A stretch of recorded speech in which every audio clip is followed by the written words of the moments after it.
많이 받으십시오. 새해에 하나님 복 많이 받으십시오. 인사하겠습니다. 복 많이 받으세요.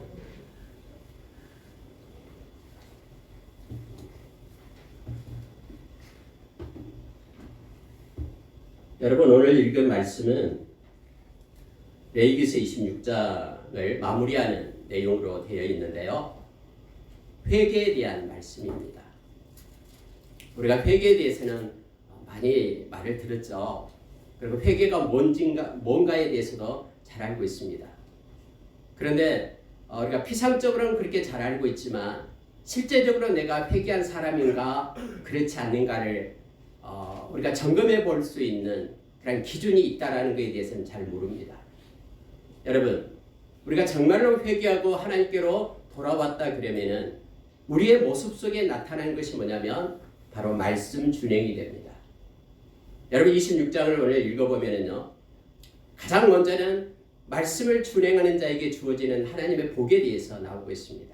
그러나 우리 말씀 가운데 14절부터요. 그러나 너희가 내게 청종하지 아니하여 이 모든 명령을 준행하지 아니하며 내 규례를 멸시하며 내 마음의 법도를 싫어하여 내 모든 계명을 준행하지 아니하며 내 언약을 배반할진대 하면서 놀라운 재앙이 있게 될 것이다 하면서 하나님께서 재앙의 말씀을 14절부터 오늘 우리가 읽었던 말씀 앞에까지 즉 39절까지 말씀을 하고 있습니다. 그리고 이제 하나님께서 그러한 재앙 가운데 그러한 고난과 또 하나님께서 채찍을 주시고 그런 가운데 이 고난 가운데 있을 때에 깨닫고 돌아오는 이들에 대해서 말하고 있는 것이 오늘 40절에서 45절까지 말씀입니다. 그래서 여러분 오늘 읽은 말씀 가운데서 회개가 뭔지에 대해서 우리에게 가르쳐줍니다. 결국은 하나님의 말씀으로 돌아오는 게 회개가 된다라는 것을 알게 됩니다. 나는 회개했어. 여러 가지 일들이 있는데 회개했어 라고 가던 길을 멈추고 뒤돌아서서 왔다고 해도 그의 삶 가운데 말씀이 중거점이 되고 말씀이 사고와 내가 행하는데 기준점이 되지 않는다 그러면 그를 온전하게 회개했다라고 말할 수 없음을 알게 됩니다. 그래서 여러분 이 회개라는 것이 히브리어로 슈브라는 건데 슈브라는 것은 원래 돌아오다라는 겁니다. 말씀을 따라서 살고 있는 그런 상태에서 벗어나고 떠나 있던 모습이 이제는 돌이켜서 우리가 가고 있는 길을 멈추고 다시 하나님께로 돌아와서 하나님의 말씀을 따라서 살아가는 삶, 이것이 회개의 삶임을 알게 합니다. 여러분 예수님께서 마태복음 4장 17절에서 회개하라 천국이 가까이 왔느니라 라고 외치면서 처음 사역을 시작하셨죠. 마태복음 4장은 예수님께서 광야에서 시험을 받는 내용이 나오잖아요. 40일간 금식하는데 약한 사탄이 와서 예수님을 갖다 유혹을 합니다. 이 약한 사탄은 경험이 있거든요. 초창기에 아담과 하와를 무너뜨렸던 유혹해서 그들이 죄짓게 했던 경험이 있는 그 사탄이 이제는 예수님께서 사역하기 전에 예수님도 무너뜨리려고 그렇게 와서 미혹을 합니다. 떡덩이가 되게 해라. 그리고 높은 데서 뛰어내려라. 나에게 절을 해라. 그러면 모든 것을 다 주겠다. 이 세 가지 것을 가지고 미혹을 하잖아요.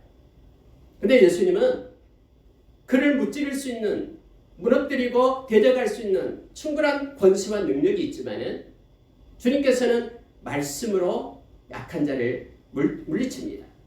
말씀은 성령의 검이거든요. 보십시오. 말씀을 따라 사는 것이 이 세상에서 악한 자를 이길 수 있는 길임을 주님은 우리에게 가르쳐 줍니다. 그래서 결국은 회개하고 돌아온다라는 것은 말씀을 따라 사는 하나님의 백성으로 예수님의 제자로 삼기 위함임을 우리로 알게 합니다. 그리고 나서 그 시험이 끝나자마자 예수님이 이제 공생애가 시작되는데 첫 마디가 회개하라. 그렇게 말씀합니다. 천국이 가까이 왔다라고 말합니다. 왜냐하면 회개가 가장 중요한 것이기 때문에 그렇습니다. 첫 마디가 회개하라고 외치고 있는 것입니다. 우리가 여러분 회개하지 않느냐면 다 이와 같이 망한다라고 예수님께서 말씀하셨던 장면이 나오죠. 그게 누가복음 13장 1절에서 5절이에요. 예수님이 길을 가는데 사람들이 와서 예수님께 묻습니다. 아, 예수님, 갈릴리 사람이 예루살렘에 올라와서 하나님께 예배드리려고 하는데 빌라도가 와가지고 빌라도 군사들이 와가지고 그 제물에 손을 댔어요. 피를 묻혔어요. 그래서 하나님 앞에 제물을 드리지 못하게끔 됐거든요. 아, 이거 어떻게 됩니까? 얼마나 그 사람이 죄가 많았으면 하나님께 예배도 못 드리게끔 그렇게 합니까? 라고 말하고 있어요. 그런데 예수님께서 누가복음 13장 3절에서 그렇게 말합니다. 그들이 제물에 피를 묻힌 그들이 죄가 많아서 그런 게 아니다. 갈릴리 다른 사람들보다도 죄가 많아서 그런 것이 아니다. 그러면서 하신 말씀이 회개하라. 회개하지 아니하면 이와 같이 다 망하리라. 라고 말하는 거예요. 여러분, 우리가 실로암 노래 잘 알잖아요. 뭐 데모할 때도 실로암 부르기도 했습니다. 저도 대학 다닐 때 실로암 노래 불렀던 거 기억이 납니다. 데모하면서요. 네, 여러분, 실로암에 망대가 있었잖아요. 근데 갑자기 망대가 무너져 버렸어요. 근데 그 밑에 지나가던 사람 18명이 죽임을 당합니다. 무너져 가는 거예요. 그러니까 사람들이 예수님께 말하는 거예요. 아, 저 사람 얼마나 죄가 많으면은 갑자기 지나가는데 위에서 망대가 무너져 가지고 다 죽음을 당하나 하면서 예수님께 말하니까 예수님께서 뭐라고 말씀합니까? 죽음을 당하지 않는 자보다 죽는 자가 죄가 많다라고 말하지 말라라고 얘기합니다. 그러면서 하신 말씀이 동일해요. 회개하지 아니하면 다 이와 같이 망하리라 라고 말합니다. 우리가 이 세상에서 눈에 보이면서 나타나는 여러 가지 사고나 어려움을 겪거나 하는 또 어떤 죄가 드러나가지고 수치와 어떤 멸시를 당하는 그러한 모습. 그러나 여러분, 그러한 모습을 당하지 않았다고 죄가 없는 게 아니다라고 말하는 거예요. 단지 드러난 죄가 있고 숨겨진 죄가 있는데 모든 죄는 다 회개하지 않으면 망하게 된다라고 말하고 있으면 보게 됩니다. 가늠하다가 현장에 잡힌 여자를 이 바리새인들이 끌고 옵니다. 유대인들이 끌고 와요. 예수님 앞에 두어서 예수님, 이 여자를 어떻게 할까요? 돌로 칠까요? 아니면 어떻게 용서해 줘야 될까요? 묻습니다.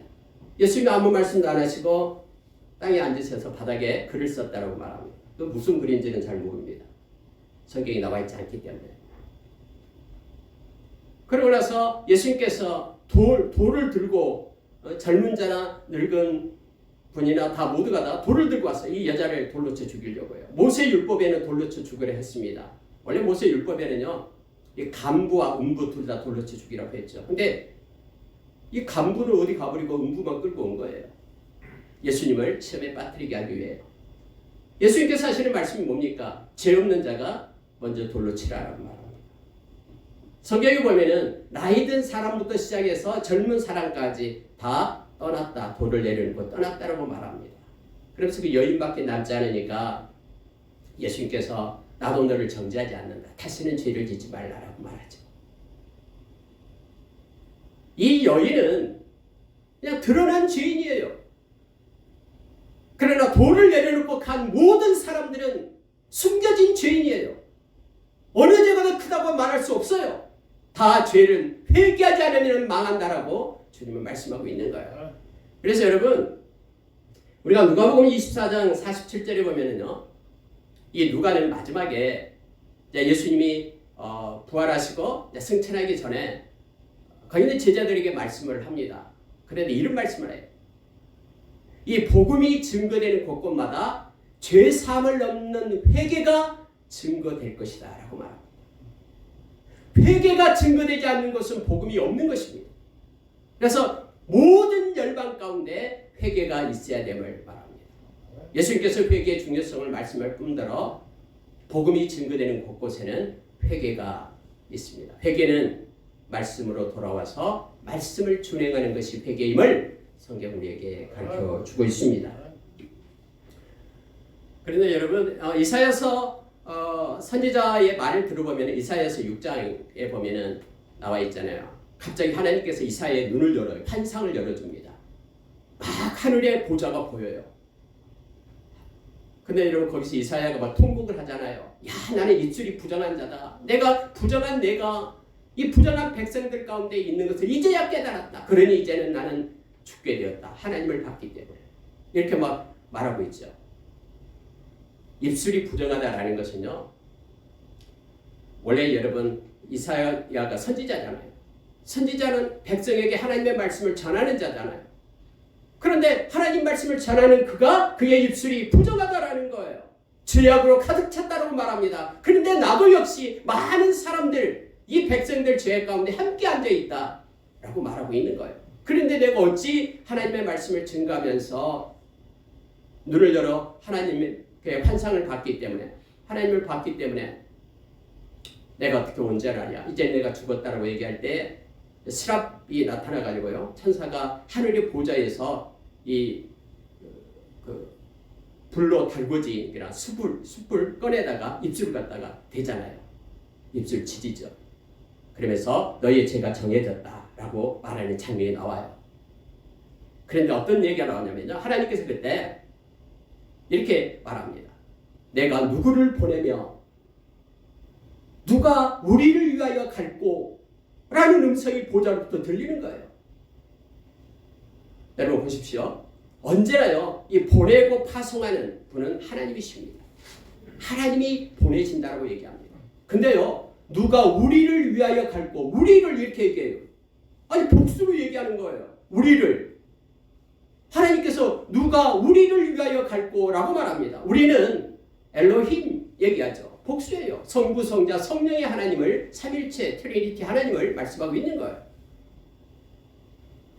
그러니까 우리가 하나님의 명령을 따라서 이 땅에서 충성된 자로 서게 될 때 성부 하나님, 성자 하나님, 성령의 하나님 그 모든 하나님의 영광을 받으시는 거예요.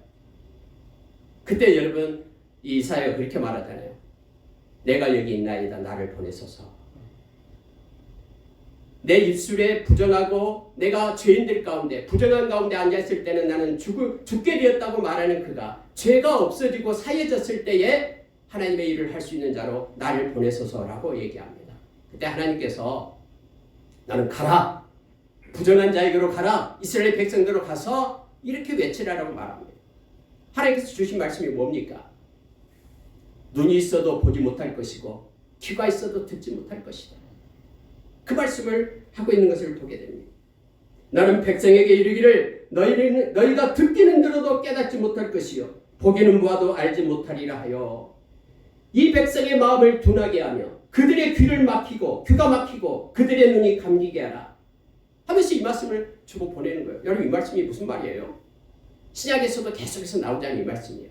귀는 있어도 듣지 못하고 마음이 있어도 깨닫지 못하고 눈은 있어도 보지 못하는 그런 일이 있을 것이다 라고 말하는 거예요. 여러분 이것은 무슨 얘기냐면요. 역설적인 거예요. 패러독스한 거예요. 다시 말하면 하나님께서는 하나님의 백성을 부르고 돌아오라고 회개하라고 하나님께로 오라고 그렇게 간절히 원하지만 사람들은 회개하지 않고 하나님께로 돌아오지 않는다라는 것을 역설적으로 말하고 있는 것이고 이사야서 65장에 보면은 우리 주님께서 하나님께서 두 손을 들고 온종일 내게로 오라라고 기다리고 있지만 그 하나님께 등을 돌리며 무시하고 떠나는 백성들의 모습을 눈으로 보게끔 하잖아요. 점점 세상은 회개하고 돌아온 이들이 적어집니다. 오늘 읽은 여러분 말씀요 39절까지 앞에를 한번 읽어보십시오. 하나님께서 이렇게 하겠다. 말씀을 준행하지 않고 떠난 이들에게 내가 허망한 인생이 되게 하고 그들이 아무리 추구하는 모든 것들이 바람에 나는 것과 같이 헛것으로 만들어버리겠다. 그들이 의지하는 양식에 내가 재앙을 주겠다. 그래서 그들이 먹을 것이 없어서 자녀의 살을 먹는 그러한 일이 있게끔 하겠다. 그래도 돌아오지 않는다면 내가 이 땅에서 토해내서 많은 열강 가운데 그들을 디아스포라로 흩어지게 하겠다. 노예로 만들겠다. 라고까지 하나님께서 39절까지 말씀하고 있는 거예요. 그럼에도 불구하고 그들은 돌아오지 않습니다. 그게 여러분 이스라엘 역사가 이 말씀대로 성취되고 이루어진 것을 우리가 목도하잖아요. 여러분 이 말씀을 지금 쓰고 있는 때가 BC 1406년이죠. 1446년에 엑소더스에서 출애굽해서 40년간 나오고 이 글을 지금 쓰고 있는 거예요. 그리고 여러분 이스라엘 이 역사가 쭉 흘러가서 850년 후에 바벨론에 의해서 멸망을 당할 때에 BC 586년에 당하게 되고 온통 이스라엘은 성전은 불타고 이스라엘 불타고 다 포로로 끌려가잖아요. 삼천리 길을 엮어서 굴비역든 엮어서 끌고 가잖아요. 그 전에도 북이스라엘이 BC 722년에 호세아 9년에 망할 때도 마찬가지잖아요. 그때도 여러분 먹을 것이 없어서 그렇게 인육을 먹고 하는 사건들이 나타나잖아요. 바벨론 멸망할 때도 그렇고요. 그 전에도 그렇고 사마리아성 망할 때도 그랬고요. 그럼에도 불구하고 그들이 돌아오지 않습니다. 회개하지 않습니다. 그래서 흐트러짐을 열방 가운데 흐트러짐을 당하게 됨을 알게 됩니다. 앞으로 점점점 회개하지 않습니다. 디모데후서 4장 2절에서 4절의 말씀을 보면 사람들은 점점 하나님의 말씀을 따라서 다른 복음을 좋아해서 그 복음을 따라간다고 말합니다. 자기의 길을 시원하게 해줄, 자기에게 유익을 줄 그런 다른 교훈을 따라서 간다라고 말하죠.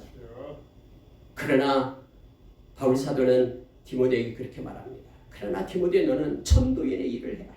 이 말씀만이 생명이기 때문에 사람이 있든 없든 이 말씀을 전해라라고 말합니다. 오늘 여러분 여기서 이사야가 하나님께서 이사야를 통해서 가라. 그러나 그들이 네가 아무리 외친다 해도 내 말을 듣지 않을 것이다. 이사야가 그렇게 외치잖아요. 주님 언제까지입니까? 내가 이 백성을 열방에 흩트러서 다 떠나게 할 때까지다. 라고 이사야서 6장에서 이렇게 말씀해 주고 있죠. 여러분 점점점 회개의 문은 닫혀가고 있습니다. 왜냐하면 하나님의 말씀을 따르는 자들이 적어지기 때문에 그렇습니다. 아모스서 8장에서 말했듯이 기갈이 오는데 말씀이 없는 기갈이 온다라고 말합니다. 먹을 거 없는 기갈보다도 하나님의 말씀이 없는 기갈의 때가 오게 된다고 말합니다. 마지막 때에 하나님의 말씀이 없으면 진리의 사랑이 없으면 우리는 악한 자에게 미혹을 받아서 다 넘어지게 된다라고 데살로니가후서 2장 10절 이하에서 우리에게 말해주고 있죠. 여러분 우리가 잘 아는 말씀이 있습니다. 요한계시록 3장 20절 말씀 라오디게아의 교회에게 한 말씀 중에 하나죠. 내가 문 밖에 서서 두드리노니 누구든지 내 음성을 듣고 문을 열면 내가 그에게 들어가 그로 더불어 먹고 그는 나로 더불어 먹으리라. 여러분 근데 이 말씀은요 앞에 있는 19절 말씀을 묵상해야지만이 이 말씀의 뜻을 정확히 알 수 있어요. 19절 말씀이 어떤 내용이냐면 바로 이거예요. 제가 읽어드리겠습니다. 요한계시록 3장 19절에 이렇게 되어 있어요. 무릇 내가 사랑하는 자를 책망하여 징계하노니 그러므로 네가 열심을 내라 회개하라. 볼지어다 내가 문 밖에 서서 두드리노니 누구든지 내 음성을 듣고 문을 열면 내가 그 입으로 들어가 그로 더불어 먹고 그는 나로 더불어 먹으리라. 이것이 연결되는 거예요. 앞에가 회개하라가 연결됩니다. 무슨 얘기냐면요. 내가 사랑하는 자를 책망하여 징계하노니 이게 예수님 말씀이에요. 예수님께서 라오디게아 교회 마지막 7교회에 말할 때 쓰는 것이죠. 내가 징계하고 책망한다. 그러니 회개하라. 열심을 내서 회개하라. 그러면서 20절로 연결이 되는 것이죠. 그러면 여러분 이것을 같이 묶어서 이 컨텍스트, 문맥 속에서 이 말씀을 본다 그러면 문 밖에서 두드린다라는 것이 뭐예요? 우리가 길을 열어서 가만히 앉아있으면 주님이 우리 문을 두드리는 소리를 우리가 듣습니까? 물론 여러분 그럴 수도 있어요. 근데 여기서 말하는 내용은 문맥 속에서 뭐냐면요. 우리 주님께서 책망을 하고 징계를 하고 삶 가운데 고난을 주겠다라는 거예요. 그것을 들으라라고 얘기합니다. 주님이 찾아오셔서 내 인생에 개입해서 내가 말씀을 준행하지 않을 때 내 인생에서 두드리고 계시는 주님, 고난으로 징계로 그리고 책망하고 계시는 그것을 들으라라고 얘기합니다. 그러면 마음의 문을 연다는 게 뭡니까? 열심을 내고 회개하라라는 거 아닙니까? 회개하고 열심을 낼 때 내가 그에게 들어가 너에게 들어가 너로 더불어 먹고 너는 나로 더불어 먹으리라. 마치 이것은 여러분 요한복음 14장 23절의 말씀과 동일한 말씀이에요. 여러분 오늘 읽은 말씀 가운데 회개는 그래서 말씀으로 돌아와서 우리가 말씀을 준행하는 것이 회개의 모습임을 기억하길 원합니다. 오늘 읽은 말씀 가운데 여러분 회개의 모습을 말하고 있습니다. 첫째로 여러분 주보를 보시면서 이렇게 말씀을 들으면 내리겠습니다. 회개는요 죄악을 자복합니다. 죄악을 자복합니다. 자복하다라는 것은 내가 고백한다라는 것이요. confess죠. 고백한다라는 것. 여러분 내가 죄악을 인정하고 고백하지 않는다 그러면은 회개가 있을 수 없죠.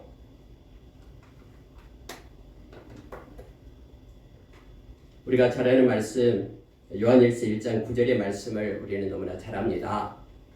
우리가 우리 죄를 자백하면 저는 믿으시고 의로우사 우리의 죄를 사하시며 모든 불의에서 우리를 깨끗게 하실 것이요 라고 말하고 있죠.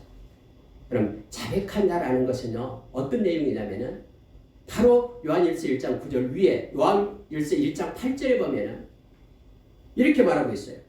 만일 우리가 죄가 없다고 말하면 죄가 없는데 어떻게 자백을 합니까? 근데 죄가 없다고 말하면은 성경이 이렇게 말합니다. 우리가 스스로 속이는 것이고 우리 안에 뭐가 없다? 진리가 없다 라고 말합니다. 알레테이아 이 진리가 없다라고 말하는 이 진리가 뭐예요? 말씀이에요. 결국 우리의 마음 가운데 말씀의 거울이 없다 그러면은 우리는 죄가 없다라고 말합니다. 어디에다 비춰볼 데가 없어요. 내가 죄가 있는지 없는지 알 수가 없는 거예요. 만약에 우리가 범죄하지 아니하였다면 다시 반복하는 거예요. 요한일서 1장 10절에서 9절 다음에서 그러면은 하나님을 거짓말하는 이로 만든 것이니 또한 그의 말씀이 우리 속에 있지 않느니라. 같은 말입니다. 말씀이 우리 속에 있지 않기 때문에 우리가 범죄하지 아니하였다라고 말한다고 말합니다. 그러나 내가 죄를 자복하는 자 스스로 하나님 앞에 고백하는 자 저는 미쁘시고 의로우사 이 저는 예수님은 미쁘시고 의로우사 우리 죄를 사하시며 모든 불의에서 우리를 깨끗게 하실 것이요 라고 말하고 있습니다. 여러분 오늘 읽었던 40절의 말씀에서요 그들이 나를 거스른 잘못으로 자기의 죄악과 그들의 조상의 죄악을 자복하고 말씀에 썼다는 그들이 가장 먼저 해야 될 것이 바로 이겁니다. 죄를 인정하면서 하나님의 말씀을 거스린 잘못 거스려서 행했던 그 모든 것들을 인정하면서 자백하는 것입니다. 그래서 여러분 말씀이 없는 자는 회개할 수가 없어요. 말씀의 거울에 비춰야지만이 알 수 있기 때문에 그렇습니다. 하나님은 빛이라고 했죠. 그럼 하나님께로 가까이 가는 자는 그 빛 때문에 우리의 처하고 냄새나는 모든 것들이 드러나는 거예요. 그 드러날 때 인정하면서 하나님께 말씀을 붙잡고 내가 자복하고 진실되게 하나님 제가 잘못했습니다라고 고백하는 것이 회개의 시작입니다. 여러분 우리가 잘 아는 그 바리새인과 세리의 회개 기도가 누가복음 18장에 있잖아요. 막 바리새인은 기도하면서 하나님 앞에 그렇게 말하고 있잖아요. 나를 이러이러하다. 저 세리와 같이 행하지 않고 뭣도 하고 금식도 하고 11조도 하고 뭣도 하고 막 말하잖아요. 근데 여러분 세리의 기도가 나오고 있는데 우리가 잘 아는 누가복음 18장 13절에서 14절이에요. 세리는 멀리 서서 감히 눈을 들어 하늘을 쳐다보지도 못하고 다만 가슴을 치며 이르되 하나님이여 불쌍히 여기소서 나는 죄인이로소이다 하였느니라. 내가 너희에게 이르노니 이에 저 바리새인이 아니고 이 사람이 즉 세리가 의롭다 하심을 받고 그의 집으로 내려갔느니라. 그러면서 무릇 자기를 높이는 자는 낮아지고 자기를 낮추는 자는 높아지리라 하시니라. 예수님께서 이렇게 말씀을 하시는 거예요. 여러분 내가 죄인입니다 하고 자복할 수 있는 자가 바로 회개하는 자입니다. 진실되게 마음의 온전함을 가지고 하나님 저가 죄인입니다. 누구와 비교하지 않고 하나님 앞에서 말씀 앞에 비추어보아 내가 잘못했습니다. 라고 인정하고 고백하는 것이 그것이 회개의 시작임을 깨닫게 합니다. 오늘도 여러분 이제 마지막 때에 그루터기들이 남는 자들이 렘넌트 남는 하나님의 백성 회개하는 자들이 돌아오는데 그들은 바로 그릇된 잘못을 그 죄악을 하나님 앞에 자복하는 이들이라고 말하고 있습니다. 진심으로 여러분 하나님 앞에 내가 죄인입니다라고 고백하지 못했다 그러면 우리는 하나님의 말씀에 거울 앞에 우리 자신을 비추어 인정하고 자복하는 그러한 시간이 있어야 됨을 알게 합니다. 여러분 두 번째로 보면은요. 자 40절에서 또 그들이 내게 대항함으로 나도 그들에게 대항하여 내가 그들을 그들의 원수들의 땅으로 끌어갔음을 깨닫고 이렇게 되어 있죠. 죄가를 깨닫는 것입니다. 이게 참 중요합니다. 이 죄가라는 것은 죄의 결과를 얘기합니다. 지금 하나님께서는 회개하고 돌아온 이들이 뭐냐면요. 디아스포라로 지금 곳곳에 흩어져 있는 바벨론 땅에 흩어져 있는 그들이에요. 근데 그들이 가만히 보니까 지금 우리가 이렇게 어렵고 힘든 그런 고난의 때를 맞는 것이 나의 죄의 결과다라고 그들이 깨달았다라고 말합니다. 하나님 앞으로 돌아와서 깨닫는 자가 알고 그렇게 느끼는 자가 하나님 앞에 회개할 수 있잖아요. 아니 알지도 못하고 깨닫지도 못하는데 어떻게 하나님 앞에 회개할 수 있겠습니까? 돌아올 수 있겠습니까? 돌아올 수가 없습니다. 우리가 여러분 누가복음 15장에 보면은 돌아온 탕자가 있습니다. 우리가 돌아온 탕자의 비유 잘 알잖아요. 부모님한테 자기 몫을 달라라고 말합니다. 둘째였는데요. 몽땅 돈으로 바꿔가지고 떠납니다. 여행을 떠나죠. 쾌락을 즐기러 떠납니다. 다 써버려요. 낭비합니다. 그런데 마침 가뭄이 와요. 언제나 그래요. 때는. 근데 그게 복이죠. 이 사람한테는. 가뭄이 와서 돈이 다 떨어졌으니까 친구들하고 술 먹고 다 썼는데 친구한테 도와달라고 하니까 안 도와줘요. 그래가지고는 배가 고프니까 나무 그 사람 옆에 붙어가지고 살잖아요. 저 들판에 나가서 돼지를 기르는데 돼지 쥐염염에를 먹고 싶어도 못 먹잖아요. 배가 고파서요. 돼지를 기르는 돼지 밥을 주면서도 그 돼지 밥을 먹고 싶은데도 자기는 못 먹어요. 왜냐하면 돼지를 길러야 되니까. 그렇지 않으면 자기가 일꾼이니까. 근데 여러분 성경에 보니까 그때 그가 깨닫기 시작합니다. 뭘 깨닫게 되냐면은 우리 아버지 집을 깨닫는 거예요. 하나님 아버지, 자기 아버지 집을 깨닫는 거예요. 야, 우리 집에는 배불리 먹는 품꾼들이 너무나 많다라는 거예요. 자식이 아니라 품꾼들도 배불리 먹는다라는 거죠. 내가 여기에 있으면은 굶주려서 죽게 되겠구나. 어떤 방법이든 내가 이것을 알았으니 내 아버지에게로 돌아가야 되겠다라고 깨닫습니다. 여러분 돌아가요. 그런데 아버지는 지금까지 기다리고 있었죠. 상거가 뭔데 저 멀리 있어도 아버지는 아들을 알아봐요. 덕지 이 누더기 입고 있어도 알아봐요. 그래서 달려나가서 그를 안고 환영하는 것을 보게 됩니다. 옷을 벗기고 송아지 잡고 금가락지 끼우고 아름다운 옷을 입히고 잔치를 벌리는 내용이 나오고 있잖아요.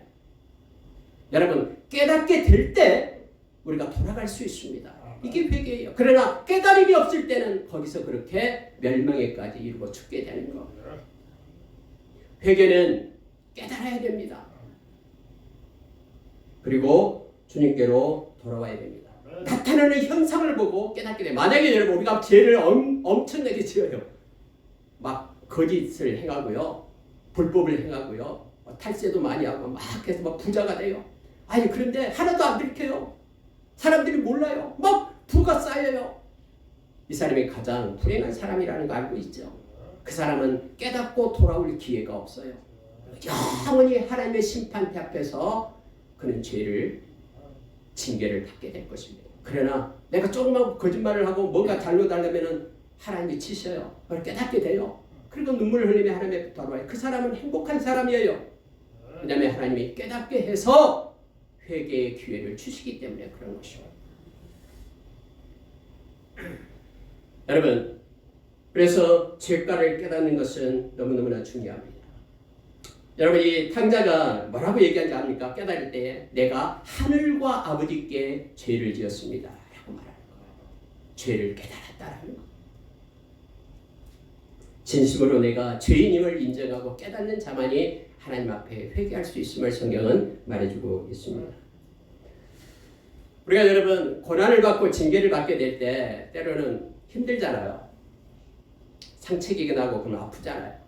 히브리서 12장에 보면은 10절에서 11절에 그러나 이 말씀은 우리를 위로해요. 이 말씀 붙잡고 있으면은 우리는 어떤 고난 가운데도 내가 비록 죄를 지어가지고 그런 죄의 징계를 받고 있다고 해도 마음에 기쁨이 생기기 시작하는 거예요. 왜냐하면 아버지는 아들을 징계하기 때문에 정말로 사랑하는 아들이라면 아버지는 징계합니다. 성경이 그렇게 우리에게 말씀해주고 있습니다. 그들이 잠시 자기의 뜻대로 우리를 징계하였거니와 이건 사람을 얘기하죠. 오직 하나님은 우리의 유익을 위하여 그의 거룩하심에 참여하게 하시는 하나님은 우리를 책망하시는데 우리의 유익을 위하여 하나님이 일하신다고 말합니다. 그래서 세 가지 이 유익을 주는데요. 고난 가운데, 징계 가운데, 어려움 가운데 있어도 하나님 우리에게 세 가지를 줘요. 그게 거룩하게 하심, 하나님의 의, 하나님의 평강. 이건 너무나 중요합니다. 거룩하게 하십니다라는 것은 하나님께 속한 자로 하나님의 아들로 다시 부른다라는 것입니다. 영원한 행복을 주기 위해서. 또 하나는 세상의 의, 허망한 의를 가지고 인생을 살지 말게끔 하나님의 의를 가지고 살게끔 이 땅의 존재 이유대로 살게끔 하나님 우리를 깨우쳐 주신다라는 것. 그리고 세상이 주는 모조품 평강이 아니라 하나님이 주신 평강을 가지고 살게끔 하나님이 그렇게 우리를 징계하고 책망하신다는 말. 그래서 여러분 우리가 나타나는 현상을 보고 우리가 죄가를 깨닫고 하나님 앞에 돌아오 회개하는 자가 되길 원합니다. 세 번째로 여러분 보면은요. 자, 41절에 보십시오. 그 중간에요. 그 할례 받지 아니한 그들의 마음이 낮아져서 이렇게 되어 있죠. 할례 받지 아니한 마음이 낮아져서 이렇게 되어 있습니다. 여러분 회개하면은요. 교만한 마음이 겸손해집니다. 그러니까 교만한 마음을 낮추는 것이 회개임을 알게 돼요. 회개하지 않으면 겸손이 없어요. 겸손을 얻을 수 없습니다. 오늘 여러분 할례 받지 아니하는 마음이 낮아져서 회개하면서 돌아오는 자의 모습을 지금 이렇게 기록하고 있거든요. 할례를 받는다는 말이 무슨 뜻입니까? 할례 받는다라는 것은 하나님께 속하게 한다라는 뜻이에요. 그래서 여러분 이사야 선지자는요. 이사야서 4장 4절에서 말하고 에레미야 선지자. 에레미야서 4장 4절입니다. 에레미야서 4장 4절에서 에레미야 선지자는 뭐라고 얘기하냐면은 너희는 눈에 보이는 할례 이게 말고 마음의 가죽을 베라. 마음의 할례를 받으라라고 말합니다. 그래서 하나님께 속한 자가 되게 해라. 그렇지 않으면은 하나님의 그 분노가 그들을 삭히게 될 것이다. 우리의 마음이 할례를 받아서 마음을 낮추는 것입니다. 겸손해지는 것은 회개하는 자의 몫입니다. 회개하지 않으면 마음의 교만이 하나님을 밀어냅니다. 이 교만은 언제나 하나님을 대적한다고 하죠. 하나님의 대적이 돼요. 그러나 겸손은 하나님의 은혜를 입는다라고 야고보 선생님은 우리에게 가르쳐줍니다. 또한 여러분 이 에레미야 선지자는요. 6장 10절에서도 그렇게 말하고 있습니다. 6장 10절에서는 이 귀가 할례 받는 귀가 되라라고 말합니다. 이 귀가 할례를 받으면 하나님께 속한 귀가 되어서 하나님의 말씀을 너무 좋아하는 거예요. 그래서 하나님의 말씀을 막 들어요. 듣기를 기뻐해요. 그러나 귀가 할례 받지 않으면 하나님의 말씀을 밀어내요. 하나님의 말씀이 싫어요. 하나님의 말씀이 보기가 싫어요. 하나님의 말씀을 무시해요. 멸시해요. 이게 에레미야서 6장 10절에서 우리에게 가르쳐주고 있습니다. 내가 누구에게 말하며 누구에게 경책하여 듣게 할꼬 보라 그 귀가 할례를 받지 못하였으므로 듣지 못하는도다. 그래서 보라 여호와의 말씀을 그들이 자신들에게 욕으로 여기고 이를 즐기하지 아니하니. 하나님의 말씀에 귀가 할례 받지 않으면요 하나님의 말씀할 때 그 징계와 하나님의 말씀이 책망할 때 그걸 받지 않아요. 욕으로 여겨요. 즐기하지 않는다라고 말하고 있습니다. 그러나 회개하는 이들은 할례받은 마음이 되고 할례받은 귀가 되어서 하나님의 말씀을 마음에 담고 겸손해지는 것입니다. 하나님의 말씀을 청종해서 말씀으로 돌아오는 것을 말하고 있음을 보게 됩니다. 여러분, 성경에서 이 겸손은 우리의 영원한 영적 전쟁이죠. 싸움입니다. 매일매일 저와 여러분이 싸워야 될 전쟁은 겸손이에요. 우리가 회개함으로 겸손해질 수 있다는 것을 말합니다. 하나님께서도 내가 겸손한 자와는 내가 함께한다. 이사야서 57장 15절 말씀이 그거잖아요. 내가 겸손한 자와 내가 함께한다. 그런데 겸손은 이렇게 되어 있어요. 그냥 겸손을 지는 것이 아니라 애통하는 자가 겸손해진다는 말은, 이 말은 회개하는 자가 겸손해진다는 뜻이에요. 우리가 여러분 이사야서 57장 15절에 보면 이렇게 되어 있습니다. 지극히 존귀하며 영원히 계시며 거룩하다 이름하는 이가 이와 같이 말씀하시되, 즉 하나님이 말씀하신다라는 거예요. 내가 높고 거룩한 곳에 있으며 또한 통회하고 마음이 겸손한 자와 함께 있나니, 마음이 겸손한 자는 통회하고 회개하는 자를 얘기합니다. 하나님께서 그와 함께 한다고 말합니다. 그러면서 하나님께서는 겸손한 자의 영을 소생시키고 그들의 마음을, 애통하는 자의 마음을 소생시키겠다고 합니다. 여러분, 소생시키다라는 것은 하나님께서 만져서 새롭게 세운다라는 거예요. 우리의 마음과 우리의 영을 하나님께서 새롭게 해서 하나님의 임재 가운데 함께 하시겠다고 약속하고 있습니다. 누구에게요? 회개하는 자에게요. 네 번째로 가면은 여러분, 죄악의 형벌을 기쁘게 받는다. 참 이게 어렵죠. 나에게 고통이 있고 힘든데 하나님 감사합니다. 받을 수 있겠습니까? 근데 오늘 여러분 말씀을 보면 이렇게 돼 있어요. 41절에서 그들의 죄악의 형벌을 기쁘게 받으면, 그러면 내가 야곱과 맺은 내 언약과 이삭과 맺은 내 언약을 기억하며 아브라함과 맺은 내 언약을 기억하고 그 땅을 기억하리라. 내가 기억하고 기억하며 기억하리라. 언약을 기억하리라 이거예요. 하나님께서 우리가 죄를 지어가지고 하나님 우리 책망하셔요. 근데 그 책망을 내가 막 불평하고 원망하는 것이 아니라 내가 기쁘게 받을 수 있다면 이것은 나를 위하여 유익한 것이기 때문에, 그러면 하나님이 기억하고 기억하며 기억하리라. 이게 모든 게 다 뭐예요? 언약이잖아요. 말씀을 기억하겠다라는 거예요. 약속했던 그 말씀을 기억해서 하나님의 그 말씀대로 하나님이 회복시켜 주시겠다고 약속하신 거예요. 자, 여러분 43절에도 이렇게 말합니다. 그들이 내 법도를 싫어하며 내 규례를 멸시하였으므로 그 땅을 떠나서 사람이 없을 때에 그 땅은 황폐하여 안식을 누릴 것이요 그들은 자기 죄악의 형벌을 기쁘게 받으리라. 자기 죄악의 형벌을 기쁘게 받는 이는 바로 회개하는 자를 말하고 있는 것입니다. 말씀을 멸시하고 무시하고 떠났던 그들이 이제는 그것 때문에 하나님께서 주신 징계를 기쁨으로 받고 견디는 자, 하나님의 말씀을 기억하고 회복시켜 주시겠다라고 약속하고 있는 내용입니다.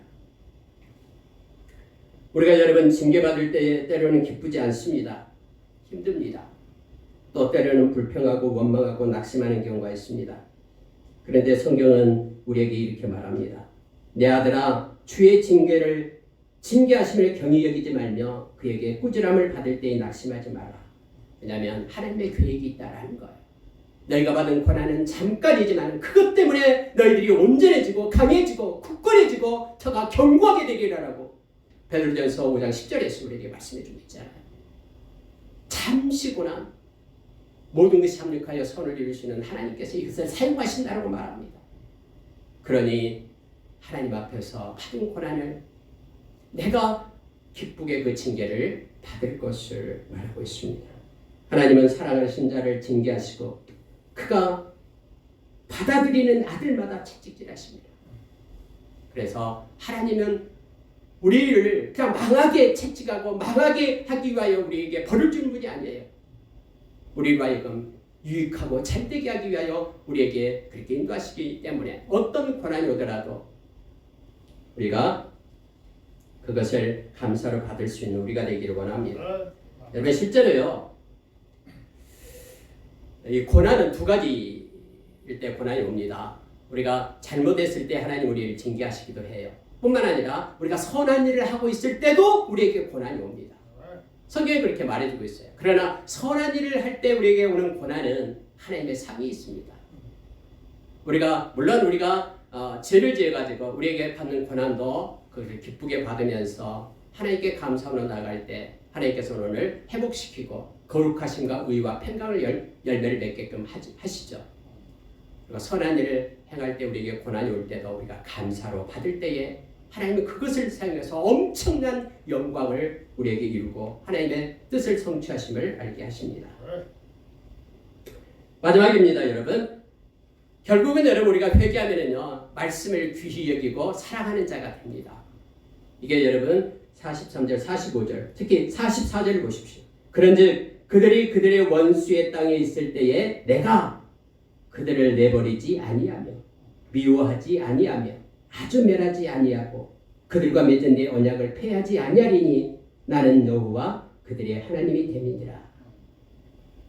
45절 보십시오. 내가 그들의 하나님이 되기 위하여 민족들이 보는 앞에서 애굽 땅으로부터 그들을 인도하여 낸 그들의 조상과의 언약을 그들을 위하여 기억하리라. 나는 여호와입니다. 세상의 많은 사람들 중에 하나님께서 저와 여러분을 택하셨습니다. 그리고 인도하여 내어서 하나님의 자녀로 삼으셨습니다. 그리고 우리에게는 하나님의 말씀을 주셨고 말씀의 언약의 백성으로 삼으실 것입니다. 우리가 이제 회개하고 돌아오게 될 때 하나님의 이 말씀 가운데로 우리가 돌아오는 것입니다. 그래서 말씀을 사랑하며 귀히 여기는 자가 되는 것이 회개의 결과입니다. 말씀을 따라 준행하는 자로 우리가 다시 회복되는 것입니다. 다시 말하면 레위기서 우리가 읽었던 26장 14절 앞에 보면은요. 그러나 너희가 내게 청종하지 아니하여 이 모든 명령을 준행하지 아니하며 나타났던 그런 죄악으로부터 회개하고 돌아오면은 이제 말씀을 준행하는 하나님의 백성으로 우리가 세워지게 됨을 알게 됩니다. 여러분 진리를 알지니 진리가 너희를 자유케 하리라 이 말씀 너무나 잘 알죠. 숭실대학교도 있고요. 저기 연세대학교도 있고요. 이 말씀 막 써 붙여놨잖아요. 진리를 알지니 진리가 너희를 자유롭게 하리라 라는 말씀이에요. 근데 여러분 이것도 31절 그러니까 요한복음 8장 31절과 함께 봐야 된다라고 말씀을 드렸죠. 요한복음 8장 31절에는 뭐라고 말씀하냐면 이렇게 돼 있어요. 그러므로 예수께서 자기를 믿는 유대인들에게 이르시되 너희가 내 말에 거하면 참으로 내 제자가 되고 이 말입니다. 너희가 내 말에 거하면 참으로 내 제자가 되고 진리를 알지니 진리가 너희를 자유롭게 하리라 이렇게 되어 있는 것이거든요. 예수님께서 내 말에 거하면 참으로 내 제자가 되리라. 그러면서 진리를 알지니 진리가 너희를 자유롭게 하리라 라고 말합니다. 성경에서 진리라고 얘기할 때 알레떼에 하는 세 가지가 있죠. 예수님이 진리시에요. 나는 길이요 진리요 생명이에요. 또 하나님의 말씀, 이 말씀이 진리예요. 또 성령님이 진리의 영이다라고 말하죠. 그래서 여러분 우리를 자유케 하는 것은요 예수 그리스도 그의 영이신 성령님 그리고 하나님의 이 말씀이 우리를 자유롭게 합니다. 말씀은 살아있거든요. 우리를 그래서 매일매일 거듭나게 한다라고 성경에 말하고 있죠. 오늘 내 제자는 내 말을 들으며 그 말이 그 진리가 너희를 자유롭게 하리라라고 말씀해주고 있음을 보게 됩니다. 우리가 돌아와서 죄의 얽매인 것으로부터 그 끈을 죄의 그 사슬을 끊고 우리가 자유하게 되면은 우리는 말씀을 따르는 하나님의 백성이 됨을 알게 합니다. 하나님의 언약의 백성을 끝까지 우리가 나아가게 됨을 알게 합니다. 이 말씀을 보고 마치겠습니다. 요한복음 14장 21절 23절에 보면은 회개한 자는 말씀을 준행하는 자가 됨을 깨닫게 합니다. 예수님께서 이렇게 말씀하셨죠. 나의 계명을 지키는 자라야 나를 사랑하는 자니 나를 사랑하는 자는 내 아버지께 사랑을 받을 것이요 나도 그를 사랑하여 그에게 나를 나타내리라 이 말씀을 하는 거예요. 그랬더니 유다가 가룟 유다 말고요 다른 유다가 예수님께 나와서 예수님 제자가 유다가 2명이잖아요. 다른 유다가 와서 예수님께 말합니다. 아니 예수님 아니 왜 우리에게만 나타냅니까? 다른 사람한테도 나타내 세상에도 좀 나타내십시오. 그러니까 예수님이 하시는 말씀이 23절에서 이렇게 말씀해요. 예수께서 대답하여 이르시되 사람이 나를 사랑하면 내 말을 지키리니 내 아버지께서 그를 사랑하실 것이요 우리가 그에게 가서 거처를 그와 함께 하리라. 예수님이 나를 사랑하는 자에게 내가 함께하고 나타내고 거처를 삼겠다고 말합니다. 그런데 나를 사랑하는 자는 내 말을 지키는 자다. 말씀을 준행하는 자가 나를 사랑하는 자고 나도 아버지도 사랑해서 그에게 함께하겠다라고 말하고 있습니다. 왜 세상에 나타내지 않습니까? 라고 말할 때 나는 사랑하는 자에게 나타낸다라고 말하고 있는 것이죠. 근데 사랑하는 자는 말씀을 준행하는 자다라고 말하고 있는 것입니다. 결국은 여러분 우리가 회개하고 돌아온다라는 것은 하나님의 말씀으로 돌아오는 것임을 우리로 하여금 알게 합니다. 말씀 마치겠습니다. 여러분 준행하다라는 것이 세 가지 의미다 그랬죠. 할라크 말씀 안에 걷는다. 그러니까 우리가 행하는 모든 것들이 말씀의 그런 중거점 말씀 안에서 행한다라는 거예요. 생각하고 행하는 모든 것들이 말씀이 기준점이 된다라는 거고요. 샤마르라는 것은 보수하고 보존하고 지킨다라는 뜻이죠. 저와 여러분은 이 진리의 말씀을 지킬 의무가 있어요. 그리고 우리 후대에게 그 말씀을 물려주고 하나님 앞에 갈 의무가 있습니다. 진리를 우리가 지키고 이 말씀 지키고 그리고 말씀을 보존하고 말씀을 행하는 자예요.